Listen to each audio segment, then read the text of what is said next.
Habang abala si Parina sa pagtitiklop ng gamit at paglalagay sa bag, ang nanay niyang si Lydia nasa loob naman ng kwarto at paulit-ulit na nagre-ritual.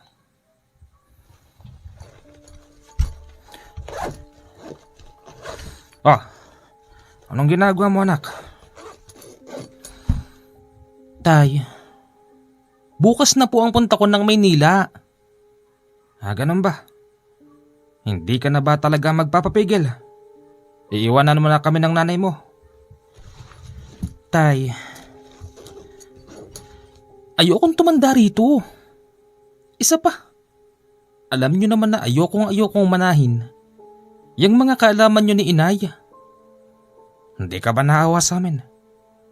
Nakita mong bulag na kami ng nanay mo. Hindi na kami nakakakita. Tay, kahit wala kayong paningin ni inay, alam ko, sa pamamagitan ng isip nyo nakakakita pa rin kayo. Ang husay nyo kayang albularyo. Alam nyo nga itsura ng karap nyo eh. Anak, aalis ka na nga lang. Abay nanunumbat ka pa. Pupuntahan ko lang ang nanay mo. Sige po. Lydia, hindi ka pa ba tapos dyan? Tapos na. Pumasok ka. Lydia, naggagayak na anak mo. Pigilan mo nga. Onsyano, hindi natin mapipigil ang tadhana ng anak mo. Tama naman siya. Hindi po pwedeng tatanda na lang siya rito. Pag ayaw niya sa atin, ibigay mo. Total, kaya na niyang tumayo sa sarili niyang paa. Pero babae ang anak mo. Hahayaan mo na lang ba siya ng ganun? Paano kung... Ayang ka na naman, Onsyano. Masyado kang nagiging paranoid. Maynila yun. Maraming tao doon. Huwag mong ipari sa probinsya na may aswang. Ang inaalala ko kasi, baka yung mga nakalaban nating aswang, kapag nalaman nilang malayo na sa atin si Parina, baka hanggang doon sundan. Kung susundan doon ng anak mo, hindi rin sila makakakilos ng maganda ron at hindi nila maisasagawa ang masama nilang balak kay Parina dahil maraming tao doon.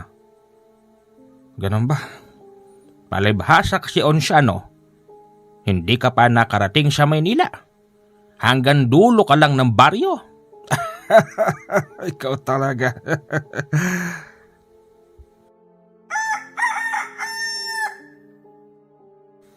Nay, tayo alis na po ako.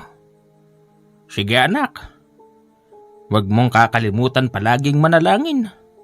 Opo, Inay. Anak, dalhin mo itong isang medalyong ko. Makakatulong ito sa'yo. Tay, ayaw ko po niyan. Huwag mo nang pilitin pa ang anak mo, Onsyano. Ayan na.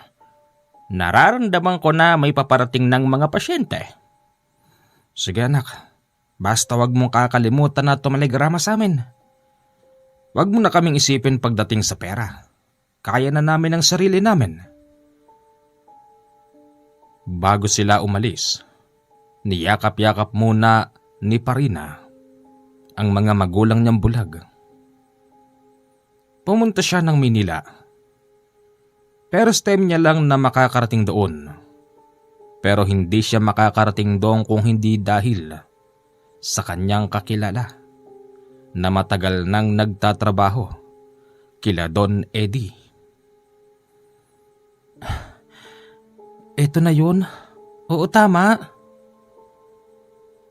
Kakatok pa lang sana siya sa malaking gate nang bigla yung bumukas at niluwanon ang isang binatang maputi, maganda ang pangangatawan, tapos nakagupit militar.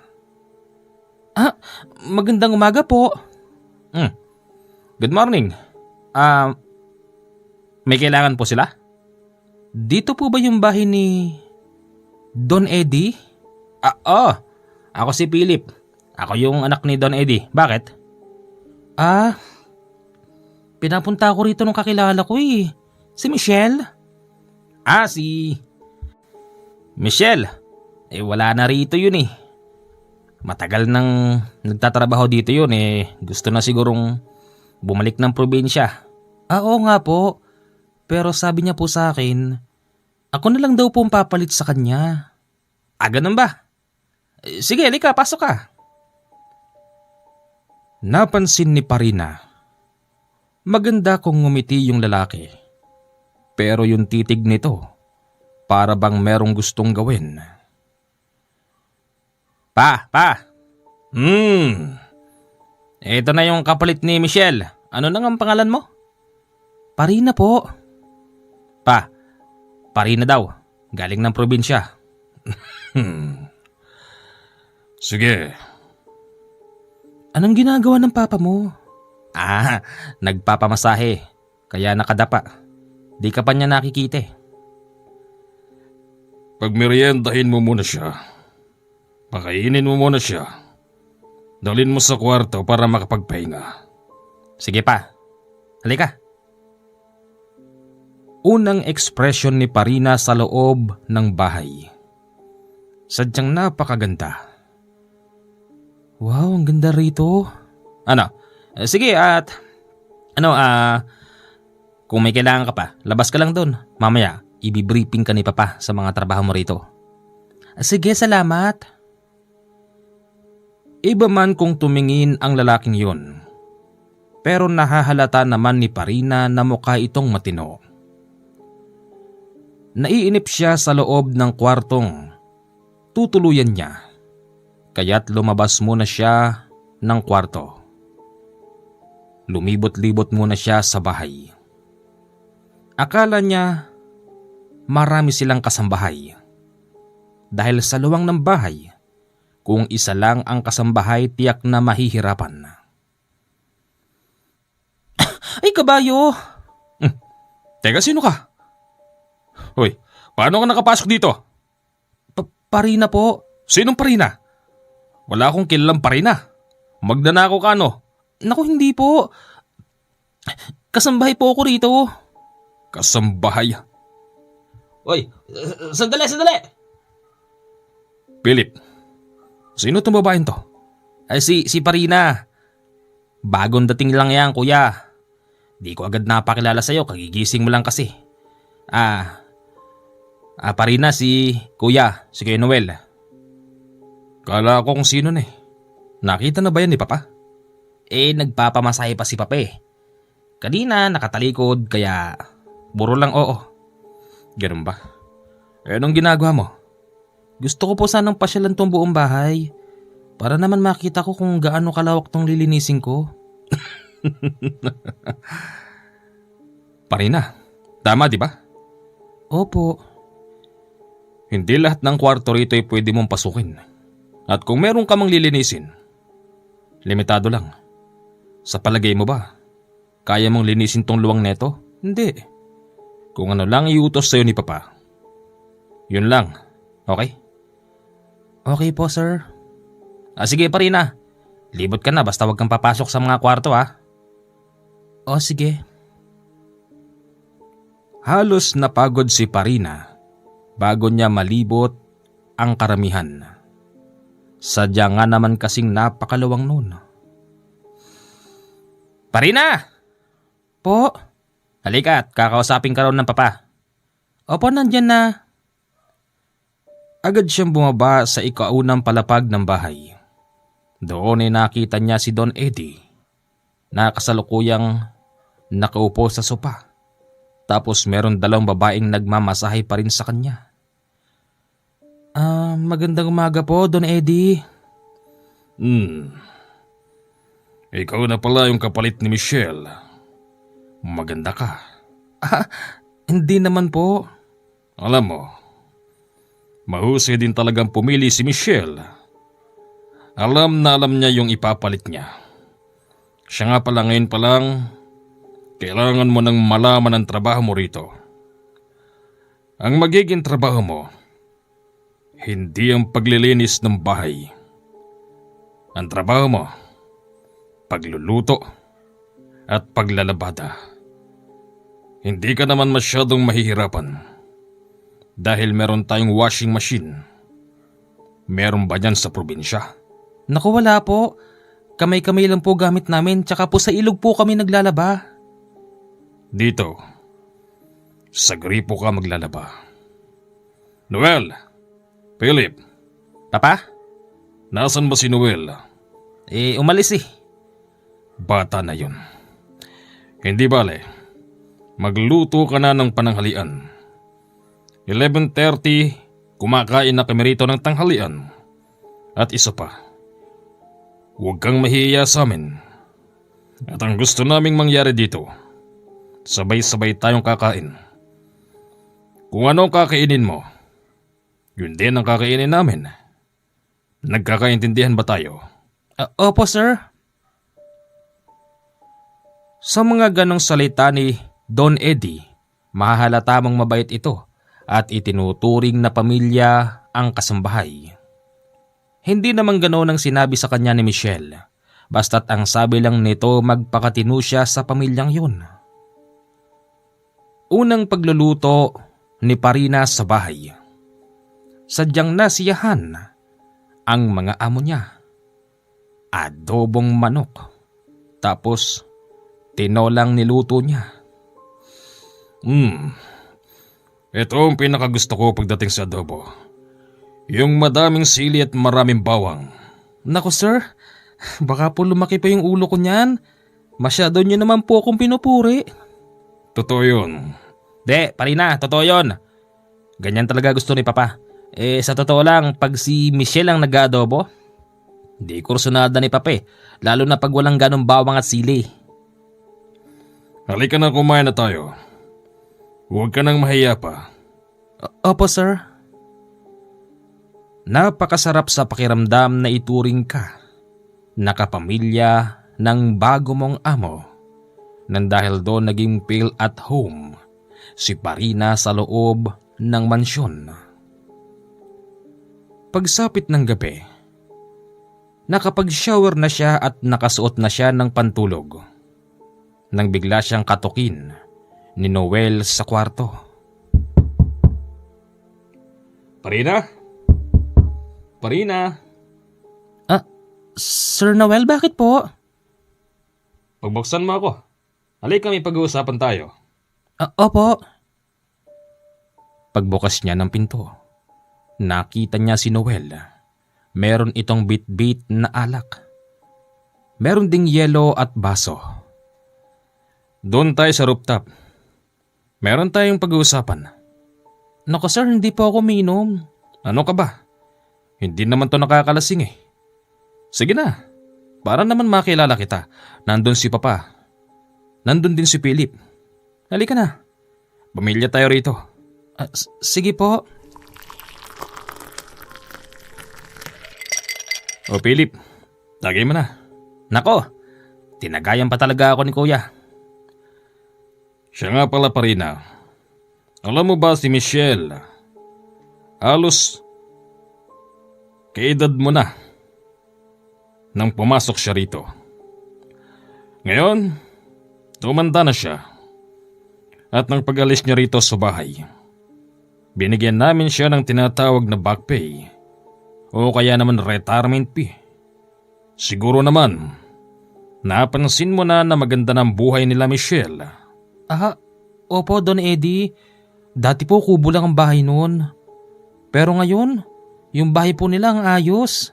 Kumpleto. Isa nga po yun sa hinahangaan ng mga tao sa amin. Di nga naniniwala yung iba na kasambahay lang siya rito eh. Bakit? Ano bang iniisip ng mga taga-probinsya? Iniisip ba nilang may masamang ginagawa rito si Michelle, kaya gumanda buhay niya? Yung iba pong malilikot ang utak. Hindi naman maiiwasan mag-isip ang ibang tao. Lalo na't kung kasambahay nga lang siya. Pero, hindi imposibleng mangyari yun. Lalo na't mabait ang amo niya. At kami yun wala ng iba. Tama ka dun, Papa. Saan pa sila makakakita nung kasambahay na kapagpatayo ng maayos na bahay? Di ba, Philip? Totoo yun. Kaya, Parina, kung magiging mabait ka lang sa amin, sigurado ako, mabibigyan mo rin ng magandang buhay ang pamilya mo sa probinsya. Siya nga pala, ano bang buhay nyo sa probinsya? Si Nanay Lydia, tsaka po si Tate Onciano, mga albularyo po sila.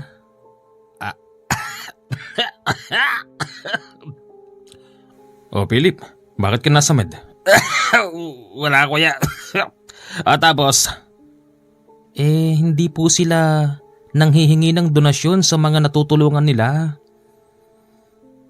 Ganun naman talaga mga albularyo. Lalo na yung mga matitinong albularyo. Yung iba riyan, nagpapayaman.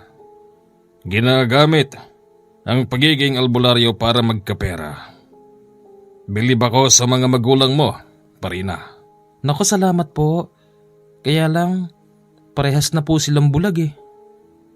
Bulag? Oh, ilan taon na ba sila? Si inay po, 74. Si itay, 75. Isang taon lang pala ang pagitan. Ikaw, siguro nasa kulang 30 ka na. Opo sir, medyo may katandaan na rin pong nanganak si nanay pero sabi nga po nila, sa tulong ng gabay nila at sa tulong ng Panginoon, nagkaanak pa sila at ako nga po yun. Nag-iisa ka lang ba? Opo, nag-iisa lang po ako. Aba, napakapalad mong bata. Parina, kung ganun pala buhay ng pamilya mo sa probinsya, bulag na pala sila parehas pero nanggagamot pa, bakit mo sila iniwan? Bakit mo pinagpalit yung gantong buhay? Siya nga naman Parina, nakakaawa naman yung mga magulang mo. Kasi, una sa lahat, ayoko pong tumanda sa bukid. May itsuran man po ako. Sayang naman po yung itsura ko kung doon lang ako tatanda. Tsaka isa pa, ayoko pong manahin yung pagiging albularyo nila eh. Natatakot po ako. Bakit ka naman natatakot? Sir Noel kasi minsan nakikita ko may mga aswang na pumupunta sa bahay. Tsaka galit na galit. Hindi lang yun. Kapag nasa malayo kami ng inay, kahit saan kami pumunta, merong mga aswang na gustong pumatay sa amin. Sir, ayoko po ng ganoon. Tama lang din pala ginawa mo. Umiwas ka lang sa maaaring ano mangyari. Kaya nga po dun, Eddie. Pero, Papa, bakit parang napakarami naman yatang aswang sa probinsya? Probinsya yun eh. Di may iwasan yun lalo na't albularyo pala mga magulang niya. Tama tong ginawa mo. Nag-Maynila ka na lang. Baka hindi ka magkaanak niyan. Hindi ko pa po iniisip. May kasintahan ka na bang iniwan doon? Wala po. Mabuti naman wala. Bakit po, Sir Noel? Wala naman. Napansin din ng dalaga na mukhang may gusto sa kanya si Noel. Ewan ba kung paranoid lang siya pero iba yung pakiramdam ng dalaga. Kinabukasan magang-maga, magluluto na sana noon si Parina. Laking gulat niya nang makita niya si Noel. Nasa kusina ito at nagluluto na. Sir Noel, naku, bakit ka po nagluluto dyan? Trabaho ko po yan. Mukhang masarap patulog mo eh. Kaya, inunahan na kita. Huwag ka mag-alala, sanay ako magluto. Naku sir, pasensya na po kayo, tinanghali po ako. Ha? 4:30 na, tanghali pa ba yun? Okay lang yun, hindi kasi ako nakatulog kagabi. Bakit naman po? Basta, hindi ko alam. Kasi, sabihin na nating merong isang magandang dilag na rumirehistro sa isip ko kaya halos hindi ako makatulog. Sino po ba yun? Ikaw. Ha? Totoo yan. Hindi kita makakalimutan. Sana, wag na to makarating kay Philip tsaka kay Papa. Anong ibig niyang sabihin? Alam mo, hindi naman dapat pinapatulan ng amo ang kasambahay. Pero, iba eh. Parang sinasabi ng puso ko ikaw na. Sa totoo lang, isa yon sa plano ni Parina. Isa ito sa plano niyang sana merong mayamang lalaki ang magkagusto sa kanya sa Maynila para matakasan ang hirap ng buhay. Pumayag siya sa kagustuhan ni Noel. Nagkaroon sila ng lihim na relasyon. Madalas din may nangyayari sa kanila at si Noel din ang nakauna sa kanyang pagkababae. Kuya! Ano ba yan? Si Parina, asan? Baka nandun sa kwarto niya, bakit? Magpapaluto sana ako ng meriende. Merienda? Di ako na lang. Huwag ka na, si Parina na lang. Philip, baka nagpapahinga yung tao. Ako na lang. Sige. Napapansin din ni Philip na parabang laging sinasalo nito si Parina, lalo na't sa mga simpleng utos-utos lang, merienda at kung ano pa. Nang makita ito ni Don Eddie, nilapitan niya si Noel tapos itinanong kung bakit siya ang nagluluto doon. Noel anak, bakit ikaw ang nagluluto dyan? Hindi ba dapat si Parina ang nandyan? Papa, simple lang naman to eh. Kayang-kaya ko tong bagay na to.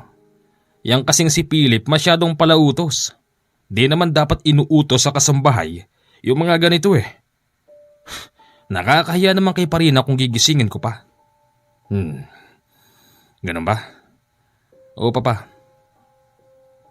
Narinig lahat yon ni Parina dahil ito'y bahagyang nakasilip sa pintuan ng kwarto niya.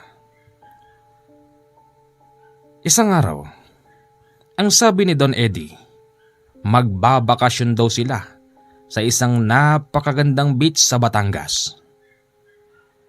Papa, ako na lang magsasabi kay Parina. Ano? Anong ako? Ako na. Ako na! Ako na! Tumahimik kayong dalawa! Ako na magsasabi sa kanya. Oh, kita mo?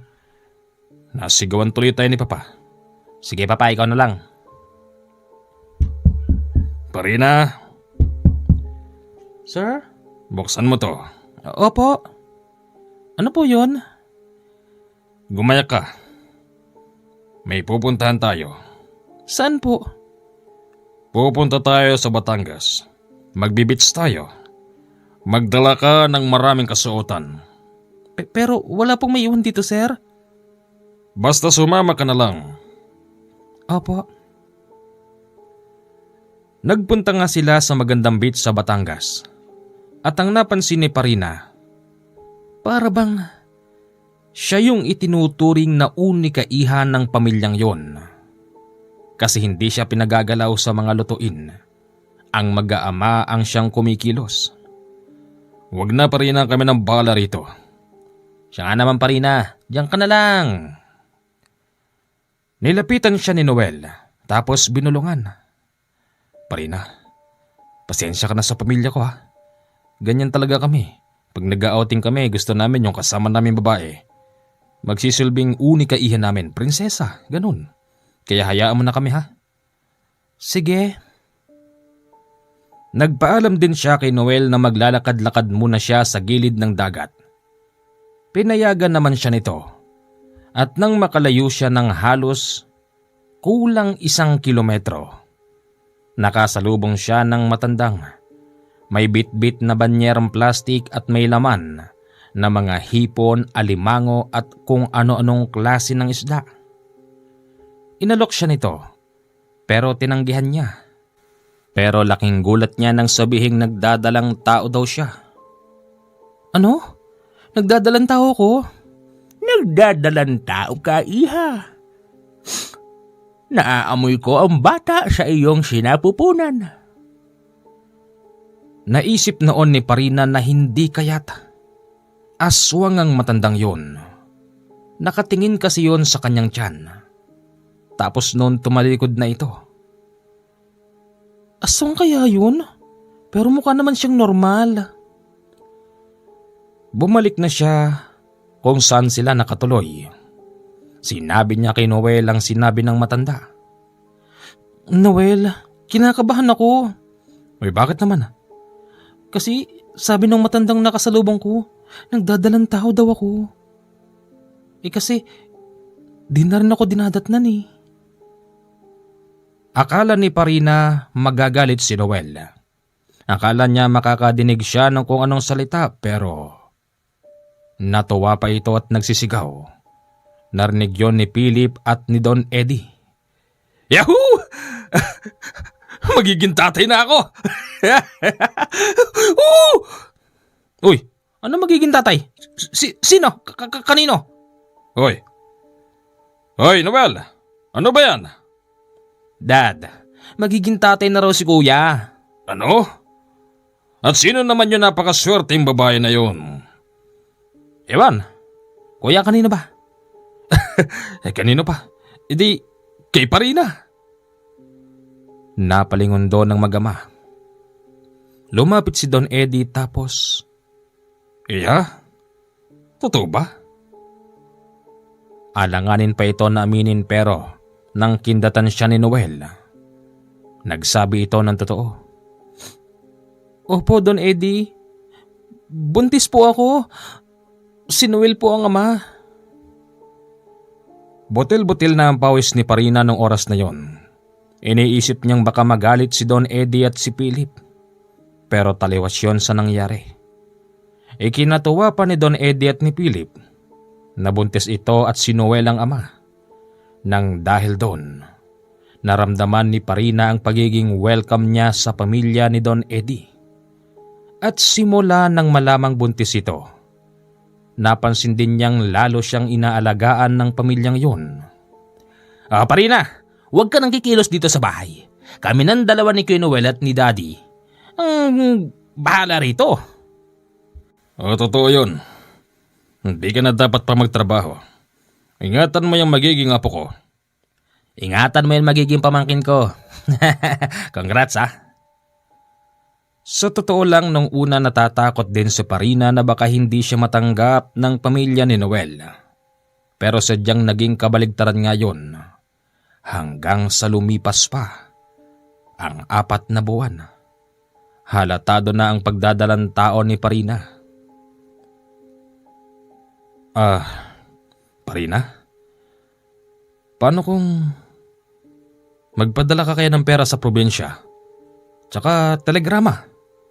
Parang di mo na yata naaalala yung mga magulang mo doon. Naku Noel, okay lang sila doon. Kung di ka magpapadala ng pera, kahit telegrama na lang. Sabi mo sa kanila buntis ka. Sige. Sinamahan siya sa koreo tapos nagpadala siya ng sulat. Pero ang ginawa ni Noel, dinagdagan pa ito ng sulat at pera. Ano? Naglagay ka rin ng pera sa koreo? Oo, door to door naman yun eh. Dadalhin yun ng mga mensahero nila. Wala, kakaya naman sa'yo Noel. Hindi, okay lang yun. Lumipas pa ang ilang mga buwan. Nalalapit na ang panganganak ni Parina.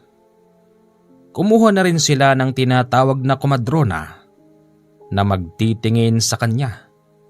Mayaman naman ang pamilyang yun, kaya't pinagtataka ni Parina bakit hindi doktor. Kasi Parina, mas naniniwala pa rin si Papa sa mga komadrona. Kahit na nandito tayo sa Maynila, di pa rin naman nauubos ang lahi ng mga komadrona dito. Ganun ba? Isang gabi, mukhang lalabas na yung bata. Nandun siya sa sarili nitong kwarto. Naroroon din ang komadrona para hiluti ng tiyan niya. Nandun din si Noel. Wala si Don Eddie at si Philip. Manganganak na! Manganganak na!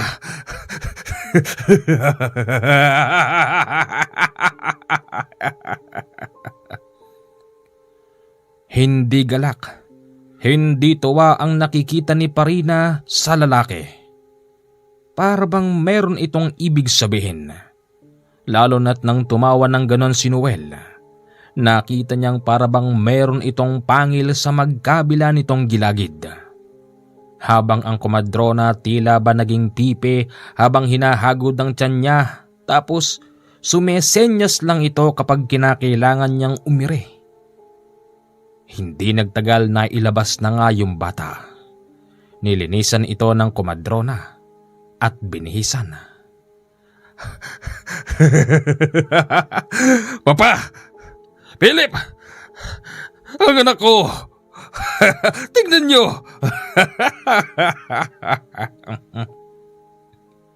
Noel, bakit ka ganyan? Para kang baliw. Hindi ito kumibo pero tumingin sa kanya. Umalis ang matandang komadrona dahil binayaran na ito ni Don Eddie. Pumasok sila sa kwarto kung saan nanganak si Parina. Doon napansin niyang may kakaiba sa mag-aama.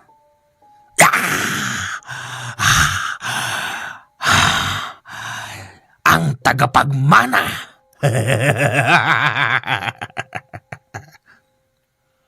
Iba rin ang turan ni Philip.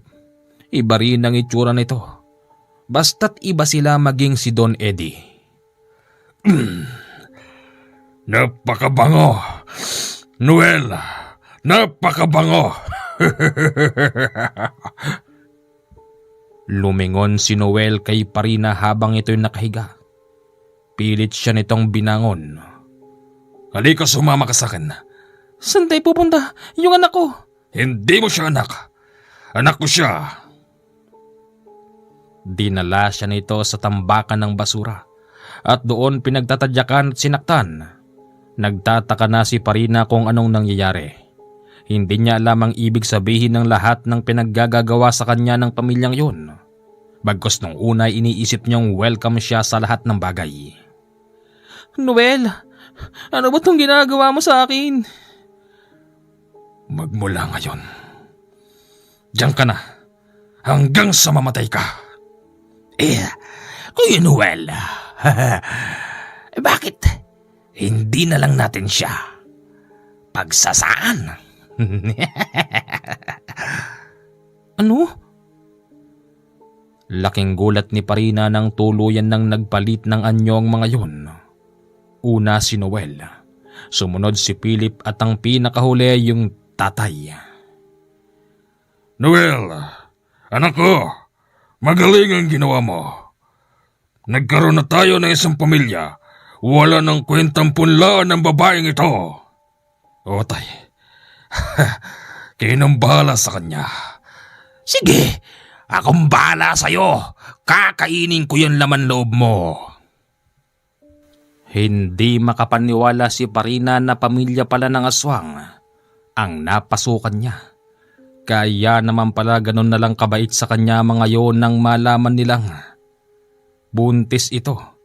Pero pinagtatakahan ni Parina kung paano napagtiyagaan ni Michelle ang pamilyang yon. Lumabas muna yung dalawa at naiwan si Philip. Sabay sabing, Nakakaawa ka. Nakakaawa ka sa totoo lang. Philip, bakit niyo ako ginaganito? Alam mo, pwede kitang patakasin. Patakasin mo na lang ako. Sige, basta't hindi dapat malaman to nila papa. Kailangan malaman nilang inubos na kita. Ganito ang gawin mo. Baka kawalan kita rito, pero susundan kita. Magdala ka ng kutsilyo at kapag nakakita ka ng babaeng kasing puti mo, huwag kang mag-alinlangan. Patayin mo at siya ang ipapalit ko rito para hindi nila mahalatang pinakawalan kita. Ito ang kutsilyo. Mahirap para kay Parina ang pinagagawa sa kanya ni Philip. Pero sinunod niya yon para sa kaligtasan ng kanyang buhay. Dumaan siya sa likod ng tambakan bitbit ang isang mahabang kutsilyo. Hanggang sa nakakita siya ng isang dalagang halos kasing tangkad niya, kasing katawan at kasing kulay. Hindi nag-alinlangan si Parina na pagsasaksakin yun. Philip? Asan ka na, Philip? Nandito ako. Sige, umalis ka na. Ipapalit ko ang katawan ng babaeng yan. Nagtagumpay si Parina na makaalis sa lugar na yun. Pero hindi niya alam kung saan siya pupunta. Habang ang mag-amang Noel at Eddie ay nagbubunyi dahil sa bagong silang na bata. At ang inakala nilang katawan ni Parina ay nilantakan nila. Napakasarap, wika pa ni Noel. Ang iniisip nila ngayon, total alam ng magulang ni Parina kung nasaan ang anak nila. Baka daw magtaka ngayon kapag hindi na umuwi. Huwag kayong mabahala sa bagay na yan, mga anak. Baka nakakalimutan ninyo. Maraming pera ang inyong daddy. Gagawa tayo ng paraan. Sige, Dad. Bukas na bukas pumunta tayo sa probinsya. Iparating natin sa magulang niyang nagpakamatay na si Parina.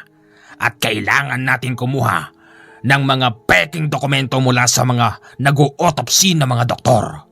At sabihin natin, pinaabunan natin ang katawan niya. Hindi ba, Kuya Daddy? Tama.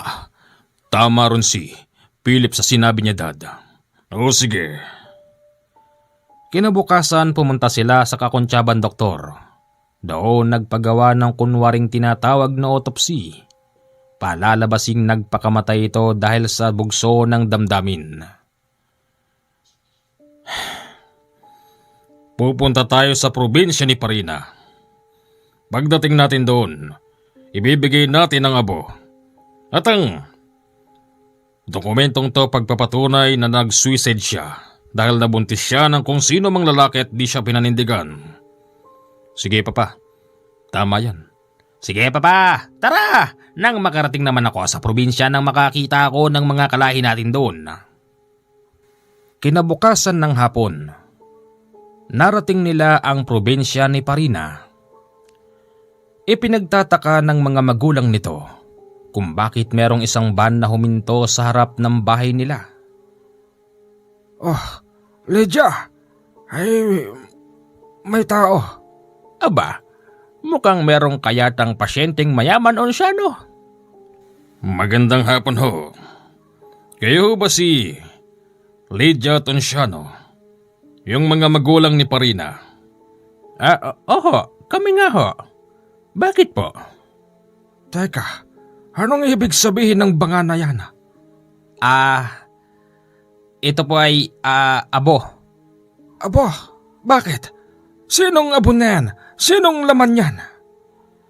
Kinalulungkot po naming sabihin. Ang laman po nito inyong anak. Ano? Hindi totoo yan!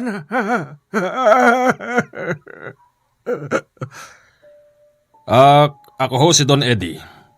Ako po yung amo niyang napasukan niya sa Manila.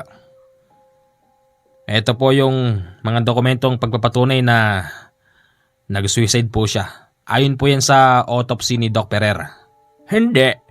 Hindi yan totoo. Nabuntis ho kasi siya ng kapitbahay po namin sa subdivision. Ayaw siyang panindigan. Kaya, ayun, nagpakamatay. Ganon. Lydia, hindi ba't nagpadala ng telegram ang anak mo? Nakalagay nga ron na buntis siya at may kasama pang pera. Nangiti si Noel nang sabihin yun ng mag-asawa. Kasi yung isang nakalagay na sulat sa kanya nang galing. At nakalagay nga doon na buntis siya at ayaw siyang panindigan ng bumuntis sa kanya. Oo, may nakalagay nga ron na pera. Hindi totoo yan. Masakit man pong tanggapin. Pero yun po ang katotohanan. Ako po bilang mabait niyang amo, handa akong magbigay sa inyo ng hindi naman kalakiang halaga. Para po sa inyo to kasi yun naman ang pangako namin sa kanya. Alam niyo naman ho siguro na ang dating kasambahay naming si Michelle ay nagkaroon ng maayos na buhay. Oh, nagkaroon siya ng maayos na buhay. Alam namin sa inyo siya galing pero meron siyang ikinukwento sa amin patungkol sa inyo na halos hindi niya masikmura. Labas na ho kami ron. Tanggapin niyo na po itong pera at basahin niyo po itong autopsy report na magpapatunay ng anak niyo po ay nag-suicide. Hindi po kayo maniniwala, halos nagutay-gutay ang sarili niya kakasaksak niya. Kakasaksak? Sino ba naman taong sinaksak mo yung sarili mo, namatay ka na tapos sasaksakin mo pa uli yung sarili mo? Walang ganon, Don Ede. Malamang merong gumawa nun sa kanya kasi isang saksak pa lang, mamamatay na ang tao kaya paano magkakagutay-gutay ang katawan ng anak ko? Siya nga naman.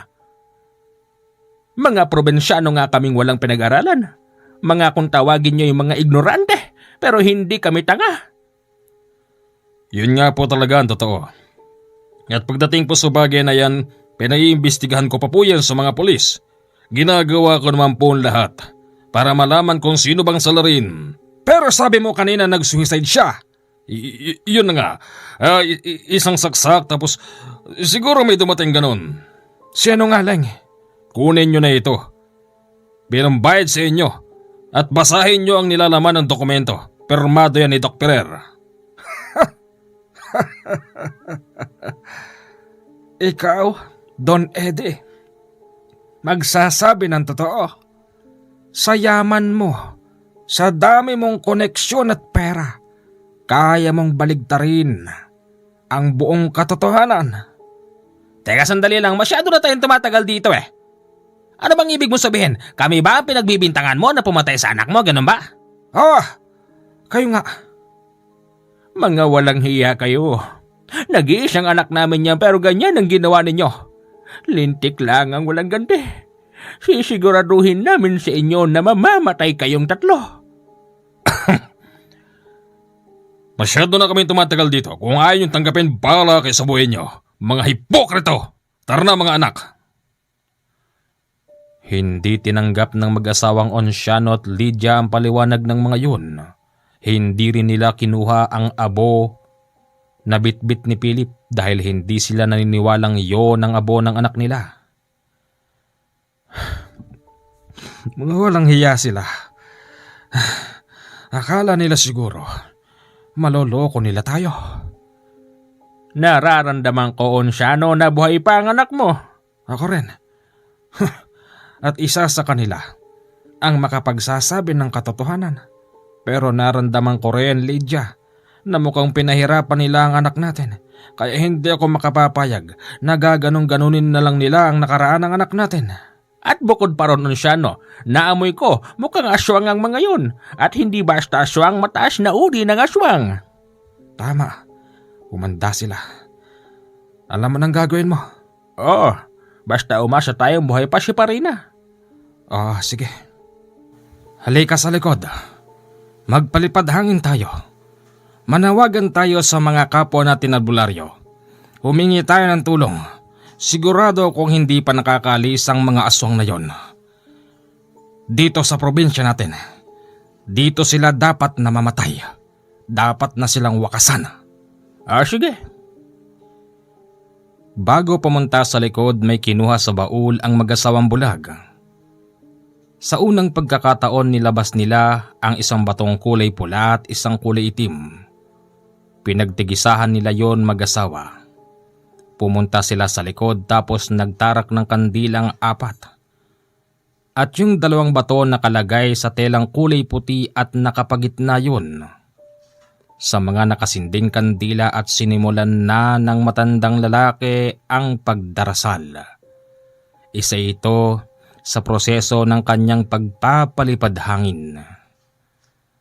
Habang ginagawa yon ng matandang lalaki, yung matandang babae naman sinasabayan yon ng pagkumpas. Habang ginagawa nila yon, sumasabay din ng malakas na hangin na para bang umaayon sa kanila ang panahon. Sa pamamagitan ng aking kapangyarihan na nagmumula sa batong itim at pulang ito, na ipinagkaloob sa amin ng mga diwatang aming gabay, ako'y nananawagan sa mga kapanalig ko dito sa probinsya namin na harangin ng isang pamilyang aswang na nanggaling sa Maynila. Pinalalabas nilang patay na raw ang anak namin at ibinibigay ang abo. Mga kapanalig ko, dinggin niyong aking panawagan sa pamamagitan ng pagpapalipad hangin. Inaanyayahan ko kayong paslangin natin ang isang pamilyang aswang. Nakikiusap ako sa inyo. Pagkatapos noon kumidlat ng pagkalakas-lakas. Ikinatuwa naman yon ng matandang babae. Ayon sa kanya, narinig na raw ng mga kapanalig nila sa paligid ang kanilang pagpapalipad hangin. Isa sa nakadinig doon si Kanole, na kasalukuyang papaalis na rin sa probinsya na yun. Nang madinig niya ang panawagan ng albularyong bulag, agad siyang lumiwa ng daan dahil nasabi din noon sa wikang Latin kung saan matatagpuan ang kanilang daan. Sa kabilang banda, ang pamilya na yon ay kasalukuyang binabagtas ang makipot na bahagi at masukal. Wala silang kaide-ideya na parabang aambusin na sila. Pero ang mga ambos sa kanila hindi mga rebelde bagkos mga albularyo sa probinsya na yun. Ano ba naman yan, Noel? Bilisan mo naman sa pagmamaneho. Dad, makakalabas din tayo rito. Ano ba naman yan, kuya? Para tayo nakikipaglibing eh. Hindi nyo ba nakikitidan? Kaldag-kaldag baka masabitan pa tayo rito ng makina, hindi pa tayo makalayo. Pag ako na Ines, liliparin ko na lang talaga yung Maynila. Teka, Dad, ano yung mga nakaharang na yun? Mukhang iniisip nilang mga milyonaryo tayo. O tama naman yun. At kung inaakala nilang makakakuha sila sa atin ng salapi, wala namang problema doon. Dahil sa hindi kinuha ng ipokritong bulag na yun ang perang to, itatapal ko to sa mga humaharang sa atin. Ihinto mo! Hininto ni Noel ang kanilang sasakyan.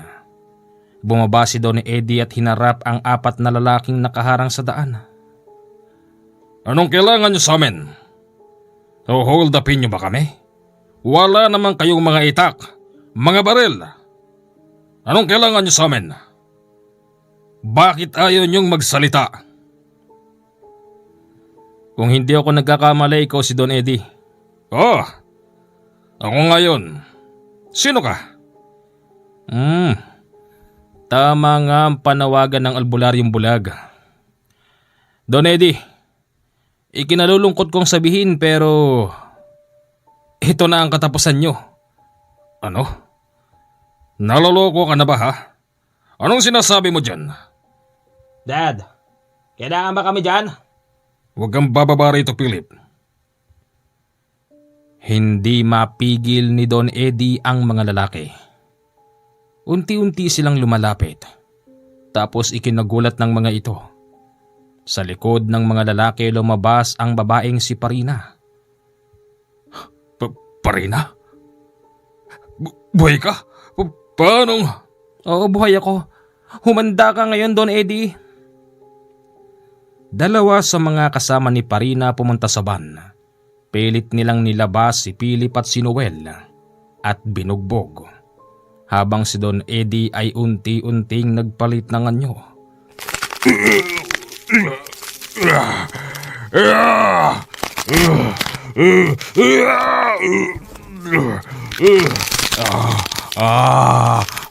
Umanda kayo sa akin. Papatayin ko kayo. Kakainin ko kayo.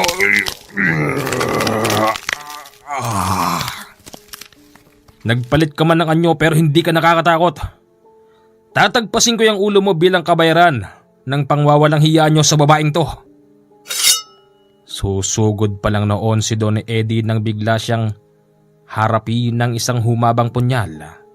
Sa gulat nito biglang naputol ang ulo ni Don Eddie at hindi pa nagsawa si Kanole, hinati din niya ang katawan nito. Ano? Hanggang dyan ka lang pala. Si Noel at si Philip bugbog sarado na nung oras na yon. Pinipilit pa rin siya ng mga albularyo na ipakita ang tunay nilang anyo. Hanggang sa sinabi ni Philip na, Wag! Huwag niyo akong dami dyan. Itanong niyo sa babae na yan. Ako nagpakawala sa kanya. Ako! Ano? Pinakawalan mo siya? Oo, naawa ako sa kanya eh. Parina, sabihin mo sa kanya, sa mga tao na yan, hindi ako masamang tao. Sige na! oo, siya nagpakawala sa akin. Kaya lang kundi ako pumatay ng kapalit ko. Hindi niya rin ako papayagan makawala. Ganon. So sa madaling sabi, may kapalit din pala. Kaya pasensya ka na din. Matutulad ka rin sa katawan ng tatay mo. Wag! Binitbit sila ng 3 pang mga albularyo. Isinabit sila sa puno. Tapos sinilaban ng buhay. Habang nangyayari yon, dumating ang mag-asawang bulag. Buo ang paniniwala ng mga ito na buhay pa si Parina. Hanggang sa hindi nga sila nagkamali. Nakita nila si Parinang naroroon.